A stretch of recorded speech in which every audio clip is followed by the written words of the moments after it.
I'm Paul Bell, PC-12 owner, pilot, and POPA board member. I'm here with Rod Kellogg, pro pilot and flight instructor in the PC-12, and we're at FlightSafety Dallas-Fort Worth. We're going to be discussing and demonstrating issues with pitch trim Runaway, and we're going to have several scenarios. That's right, Paul. And this first scenario we're going to look at is an incident that happened in 2019 in Australia with a medical crew departing at night that experienced a down trim runaway at low altitude on departure. Now, this is an accident that didn't happen because the crew was able to get it back around safely, but we definitely demonstrated during our sim session that it could have turned into an accident quickly. Very dynamic situation.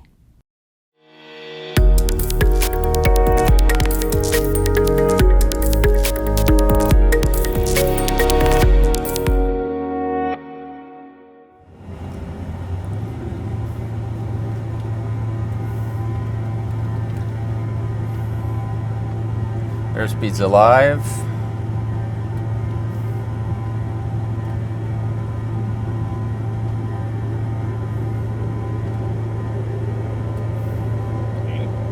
.83 knots, rotate.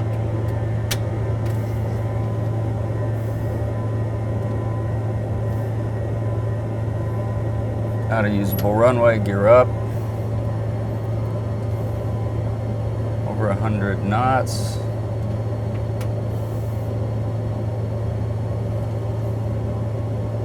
Gears up, flap up.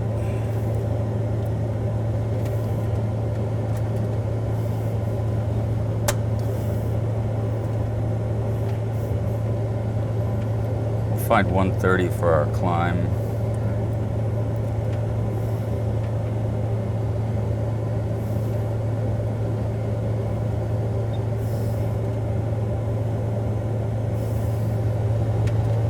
You want to yaw down?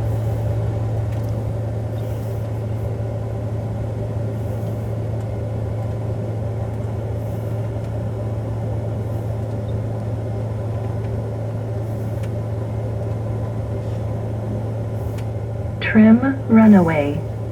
Do the trim interrupt runaway. switch. Trim Hold runaway. our altitude. We're Trim declaring an emergency runaway. tower heading towards Trim the ground. runaway. Sink rate. Trim Help me runaway. out of here, Doc. Help me out. Pull up, Trim pull up. runaway. Pull up. Sink rate. Sink rate. Tower, Trim we have an emergency. runaway. We're returning to the Trim airport. Runaway. Trim Bank angle. runaway. Bank angle. Trim runaway. Trim runaway. Trim runaway. Trim runaway. Trim runaway. Trim runaway. Terrain. Terrain. Trim Pull runaway. up. Help me out, Doc. Pull up. Pull Trim up. runaway. Pull up. Trim Pull runaway. up. Too Trim low. Terrain. runaway. Sink rate. Trim runaway. Sink rate. Trim runaway. There's our runway. Trim runaway. Trim runaway. Trim runaway. Trim runaway. Okay, we're downwind. Trim runaway. Trim runaway. Trim runaway. Trim runaway. Getting a little altitude. Trim We're too low. runaway. It's 1,000 feet. Trim We'll keep it there. runaway.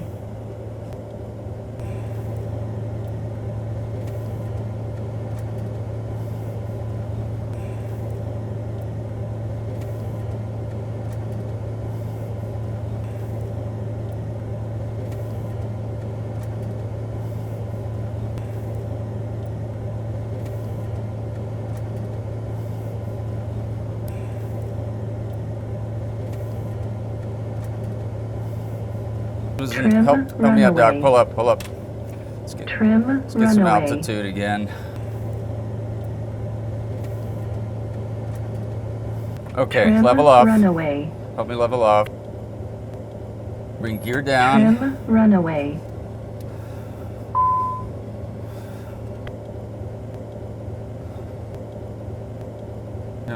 Trim To the left runaway. base. Now we can Trim runaway. descend a little bit. Help me. Trim help me keep- runaway. Trim runaway. My runway.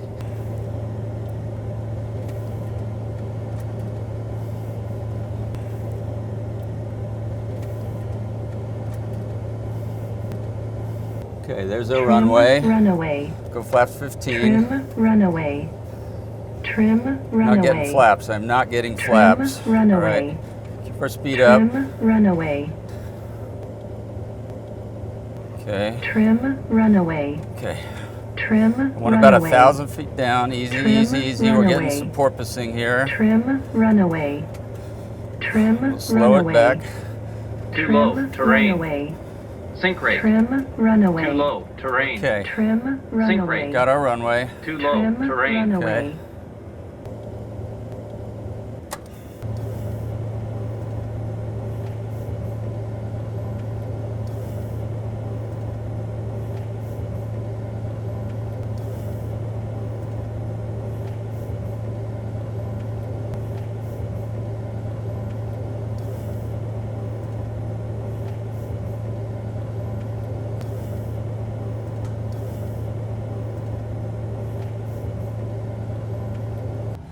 Trim Good landing. Thanks, runaway. Doc. Good landing. Trim runaway. All right, Paul, we made it. All right, why don't you tell me a little bit about the experience? What are some of the things that caught you off guard? Tell me about the control forces, how you felt, what clues from the cockpit didn't you absorb while the emergency was unfolding? Yeah, so in terms of the kind of startle factor in the situation, I really felt for the pilot who went through this. It's midnight, it's pitch black. I ended up with some rapid descent rate, and I do it all from instruments. Couldn't see the ground outside, it's pitch black. Right. The training I had done in the simulator before was almost always pitch up trim, maybe a cruise. The pitch down trim so close, so soon after takeoff is really startling. And I was reminded of the challenge of getting the right switch, because when I had the PCL full forward, because I was climbing out, I couldn't see the trim interrupt switch at all. Right. We replicated what happened in that incident, which was actually hitting the flap interrupt.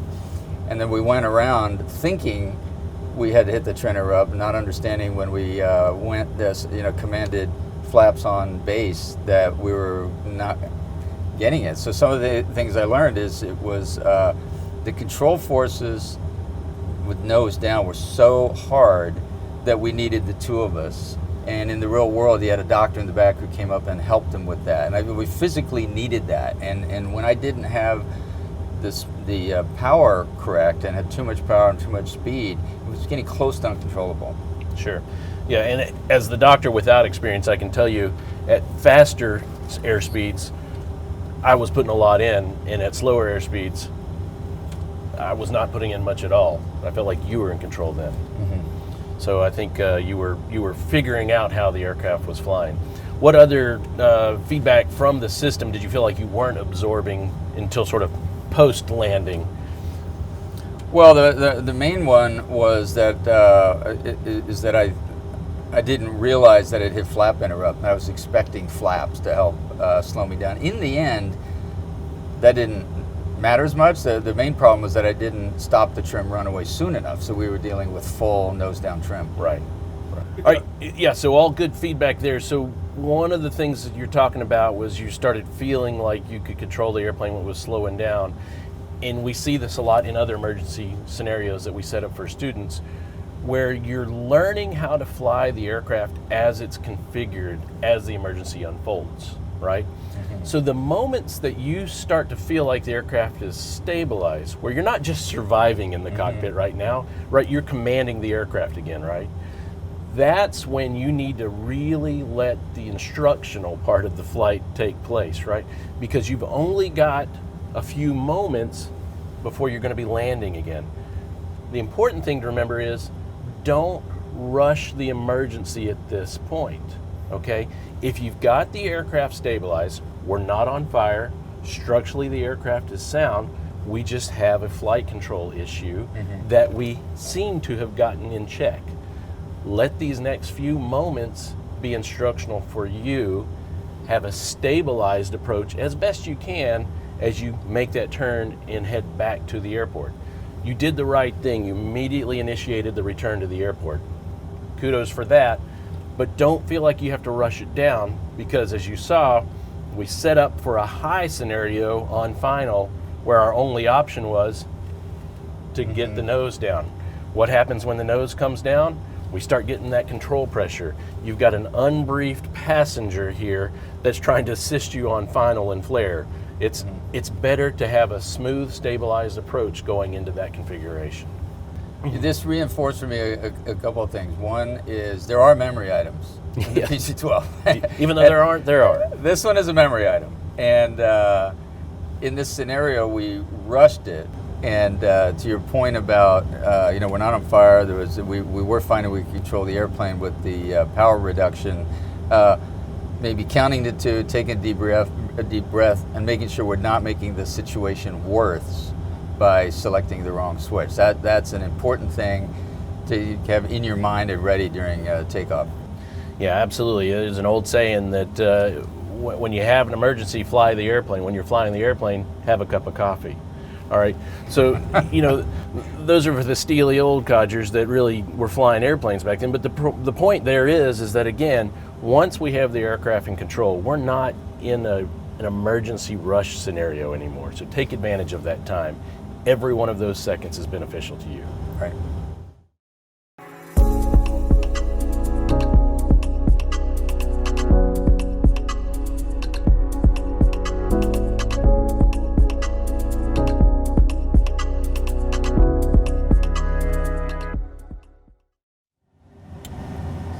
We're taking off runway 13 at night at Hutchinson, climbing to 6,000 feet. We have our togas up for departure, VFR departure, VMC at night, though very little light. So we'll use our toga for guidance, and here we go.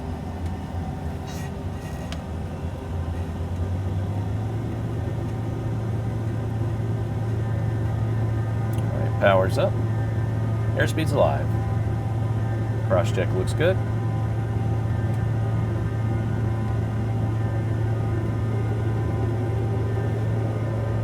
80, 83, rotate. All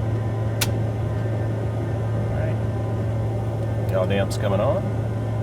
We're inside the cockpit. No more usable runway. Gears coming up. Power setting.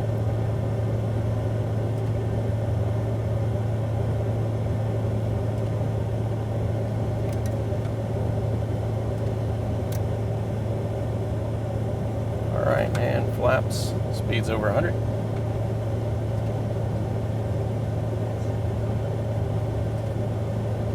All right, power's set. Well, we're climbing out, 2,500. All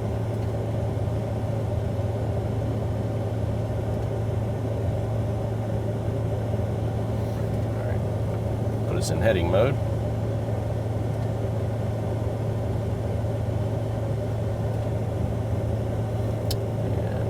Speed 135. Trim runaway. Okay, we've got a Trim caution. runaway. Take the audible away. It says trim runaway. So we'll look over here, hit our trim interrupt. All right, we've got a pretty good amount of downforce here, but we've got control of the aircraft. Speed's increasing, which is going to make our loads come up. So I'm going to go ahead, bring that power back a little bit, mindful of our altitude. I'm going to reset my altitude now for 3,500. Going to advise any controllers that I've got an emergency right now. We've got some kind of flight control issue.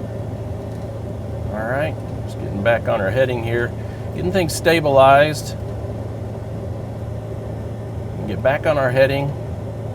No altitude to worry with here, but if we were in an altitude situation where we had terrain, we'd want to be sure that we were maintaining a safe altitude. All right, we've got the speed back about as slow as we want to right now. We've got good control.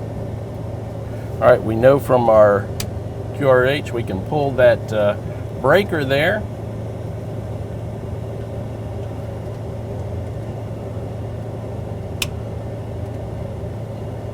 All right, we took it back to norm, and let's see if we can use our alternate trim to get us back. All right, we're happy again. Now we can return back to the airport. Try our yaw damp again. It's working. Now we're just going to start a turn back to the airport. Maintain our altitude of 3,500.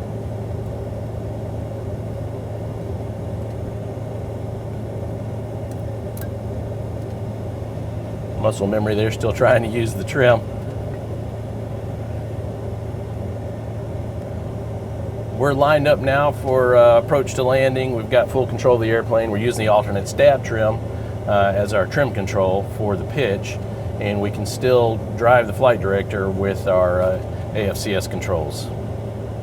Everything should be fairly normal from here on out. Obviously, if you had any more additional issues, we could reference the QRH, but our memory items have proved to help us out here by pulling the pitch trim breaker, taking the interrupt back to norm, utilizing the alternate stab trim. Our second scenario is going to be in cruise at altitude on autopilot, and we're going to see the pitch trim start to run away in a nose up attitude. Trim runaway. Right. Trim runaway. All right. Got it pitching up. Hit trim interrupt. Quite a bit of back pressure on the yoke. All right, we've got the climb arrested. We're stabilized. Now we're going to go to our memory items and pull the pitch trim breaker. All right. Trim interrupt switch. We're going to take it back to norm. See if it continues the problem or if it stabilizes. Trim right. runaway. It got worse, so we took it back to interrupt. Still got that pressure to contend with, but we've got the aircraft back stabilized. Don't think it's a pitch trim breaker. We'll reach across the cockpit and pull the alternate. Restabilizing the aircraft. Everything's good. One thing we could do is reduce our power, and maybe the speed will help reduce some of that pressure.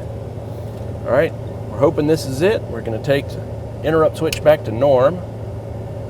Problem is not worse. The message went away. Alternate trim's not going to work, so we'll just go back to our top hat. All right, and now the pressure has gone away. All right, hands off, level flying. Now we can go to the QRH, review our procedure.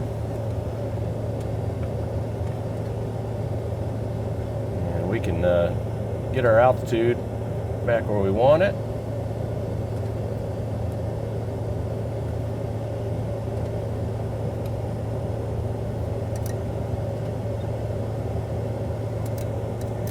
All right. We'll pull the QRH, just review our procedures. Make sure we covered all our items. All right, we are hand flying. Trim interrupt switch, we actuated that. We tried the primary breaker, didn't work. Reset the trim interrupt. We then pulled the alternate breaker, came back. We were able to use our primary pitch trim again through the top hat. Trim interrupt switch is in norm. And the notes here say if we have got high control forces, we can reduce power. That was something we could have done. We could have reduced power there to reduce some of those control forces, but we were able to lock it out. And then, again, just the note saying we don't have autopilot, so we'll have to continue to the landing, hand flying the aircraft. So now we just make our landing plan, return to the field.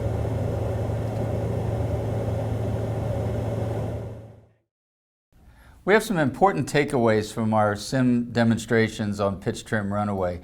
First of all, in the PC-12 NG and Legacy, it's very important to make sure we're not selecting the wrong interrupt switch. It's very easy to make the mistake that the pilot did in that Australian example. I saw that myself.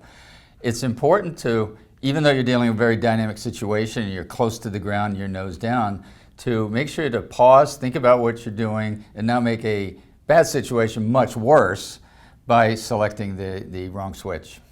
Yeah, Paul, and being able to stabilize the aircraft really needs to be the first focus for the pilot. When you have the aircraft stabilized or in control, then, if able, you can reference the QRH and make sure you're following through with the right buttonology and the right muscle memory from these memory items that we're putting into action. Yeah, and I would just emphasize finally that these are memory items. Absolutely. That you saw in that situation. We don't really have time to pull out the QOH. We're struggling with all our might to control the airplane, and we really had to know to interrupt the trim and then start working the CBs. Right. And stabilizing the aircraft means sometimes pulling the power back and slowing the aircraft down. I think we saw a controllability issue that presented itself pretty clearly to us in our demonstrations. Yeah.